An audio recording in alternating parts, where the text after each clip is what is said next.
پیارے دوستو، اللہ تبارک و تعالیٰ کے نبی حضرت سلیمان علیہ السلام فرماتے ہیں کہ جانور اور پرندوں میں سے کچھ ایسے ہیں کہ جن کی دعا اللہ تبارک و تعالیٰ کی بارگاہ میں فوراً قبول ہوتی ہے، اور اگر کوئی انسان ان پر ظلم کرتا ہے تو پھر اللہ تبارک و تعالیٰ ان کی بد دعا بھی فوراً قبول فرماتے ہیں۔ حضرت سلیمان علیہ السلام فرماتے ہیں کہ میں نے بہت سارے انسانوں کو ان 5 جانوروں کی بد دعا لگتے ہوئے دیکھا ہے، اور اگر تم دیکھ رہے ہو کہ تمہاری دعا قبول نہیں ہو رہی تو تمہیں چاہیے کہ تم ان 5 جانوروں کے ساتھ ایک کام ضرور کرو، تمہاری دعائیں بھی قبول ہوں گی اور تمہاری مشکلات کو بھی اللہ تبارک و تعالیٰ دور فرما دے گا۔ پیارے دوستو، یہ 5 پرندے اور جانور کون سے ہیں جن کے بارے میں اللہ تبارک و تعالیٰ کے نبی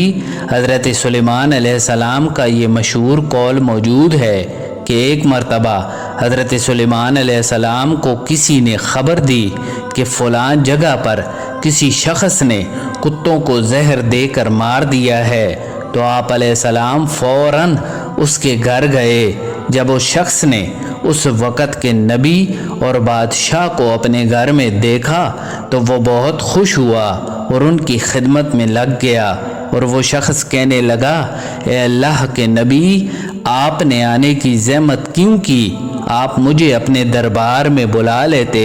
تو میں آپ کے دربار میں حاضر ہو جاتا۔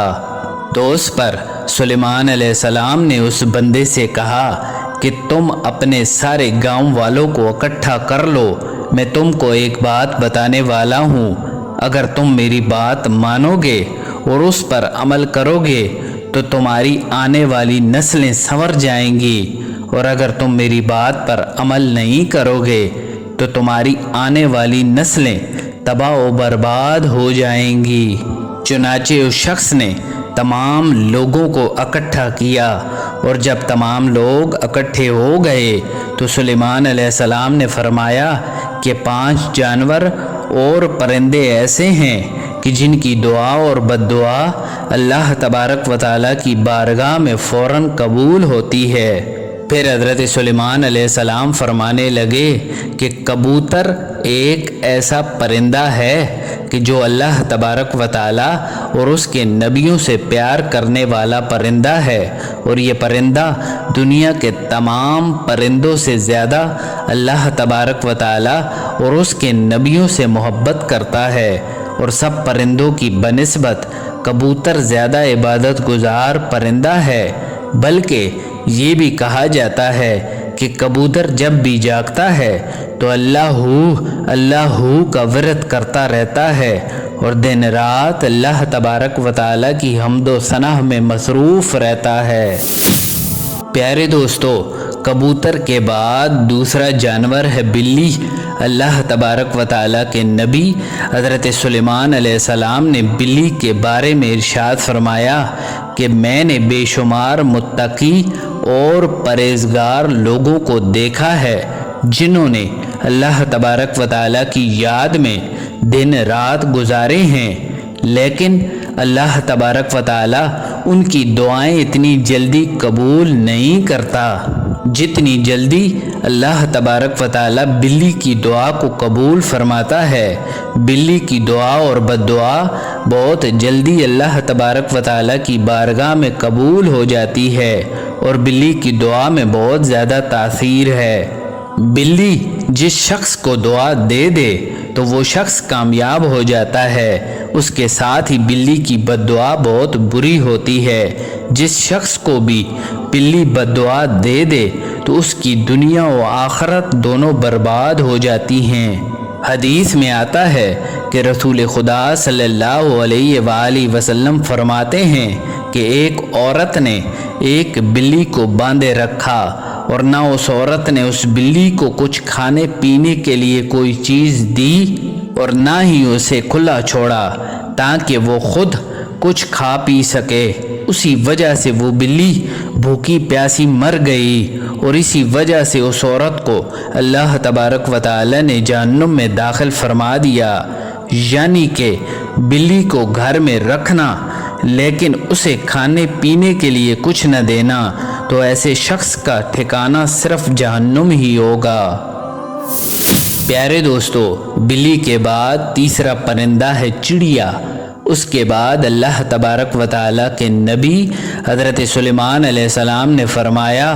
کہ چڑیا ایک ایسا پرندہ ہے جسے اللہ تبارک و تعالیٰ بہت زیادہ پسند فرماتا ہے۔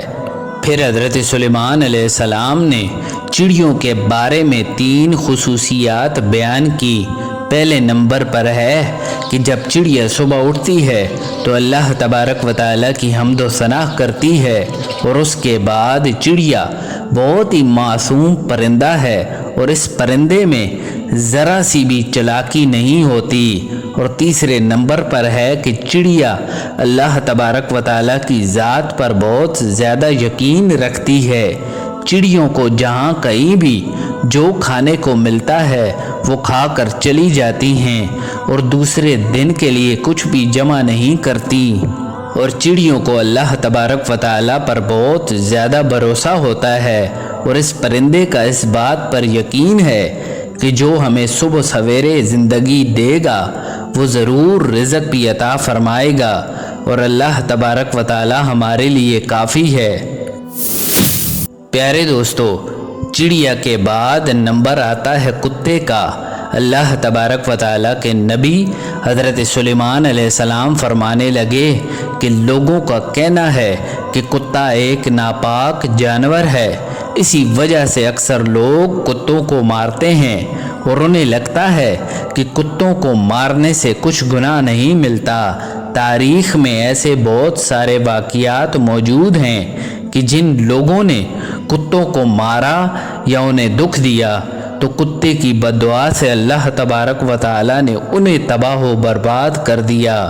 یہاں تک کہ اللہ تبارک و تعالیٰ نے کتوں کو مارنے والوں کو جہنم میں ڈال دیا، اور جن لوگوں نے کتے سے پیار کیا تو اللہ تبارک و تعالیٰ نے انہیں بخش دیا اور انہیں جنت میں داخل فرمایا۔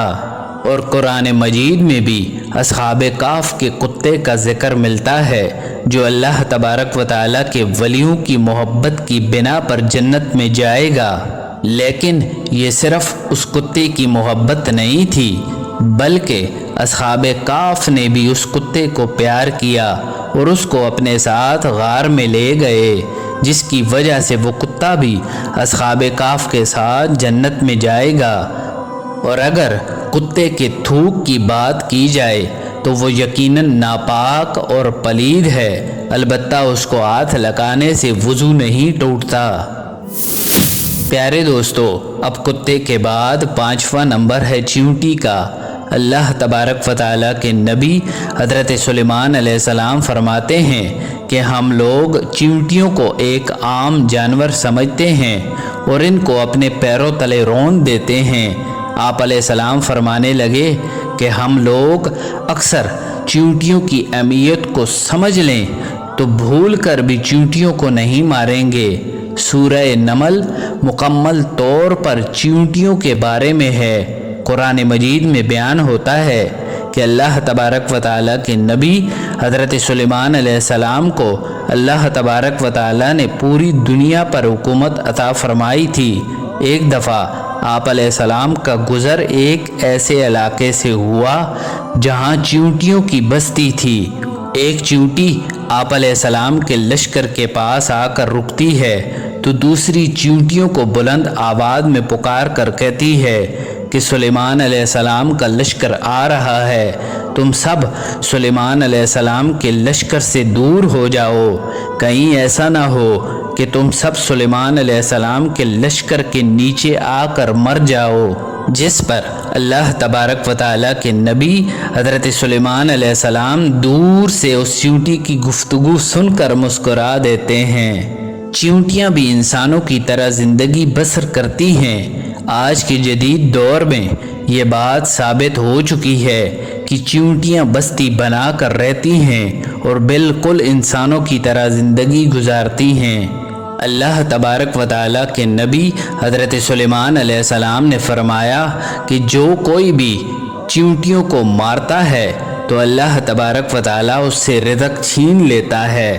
اور اگر اچانک چیونٹی پاؤں کے نیچے آ کر مرتی ہے تو یہ ایک الگ بات ہے، لیکن کبھی بھی جان بوجھ کر چیونٹیوں کو مارنے کی غلطی ہرگز نہیں کرنی چاہیے، اور اگر یہ غلطی جان بوجھ کر کرو گے تو رزق سے ہاتھ دھو بیٹھو گے، اور اپنے کھانے کی چیزوں میں سے تھوڑا سا حصہ چیونٹیوں کے لیے بھی نکالا کریں۔ اس طرح وہ آپ کے رزق کے لیے دعا کریں گی اور اللہ تبارک و تعالی آپ کے رزق میں اضافہ فرمائے گا۔ اکثر علماء کرام کا کہنا ہے کہ چیونٹیوں کی بعض اقسام زہریلی بھی ہیں جو اگر جسم پر کاٹ لیں تو جسم پر سوزش آ جاتی ہے، جس کی بنا پر علماء کرام کا کہنا ہے کہ کسی کو اگر چیونٹیوں سے نقصان کا اندیشہ ہو تو انہیں مارا بھی جا سکتا ہے۔ پیارے دوستو، اللہ تبارک و تعالیٰ کے نبی حضرت سلیمان علیہ السلام نے یہ 5 باتیں لوگوں سے بیان کرنے کے بعد فرمایا کہ اب میں تم لوگوں کو ایک راز کی بات بتانے والا ہوں۔ پھر آپ علیہ السلام فرمانے لگے کہ کبھی بھی کسی جانور یا پرندے کو جان بوجھ کر مت مارنا، کیونکہ وہ بھی اللہ تبارک و تعالیٰ کی مخلوق ہے، اور ہمیں اللہ تبارک و تعالیٰ کی مخلوق کو نقصان نہیں پہنچانا چاہیے، بلکہ جتنا ہو سکے اتنا اس مخلوق سے نرمی، شفقت اور پیار سے پیش آنا چاہیے، کیونکہ جو انسان اللہ تبارک و تعالیٰ کی مخلوق پر رحم نہیں کرتا تو اللہ تبارک و تعالیٰ بھی اس انسان پر رحم نہیں کرتا۔ آخر میں دعا ہے کہ اللہ تبارک و تعالیٰ ہمیں جانوروں سے پیار کرنے اور ان سے اچھا سلوک کرنے کی توفیق عطا فرمائے۔ ملتے ہیں ایک نئی ویڈیو کے ساتھ۔ اللہ نگہبان۔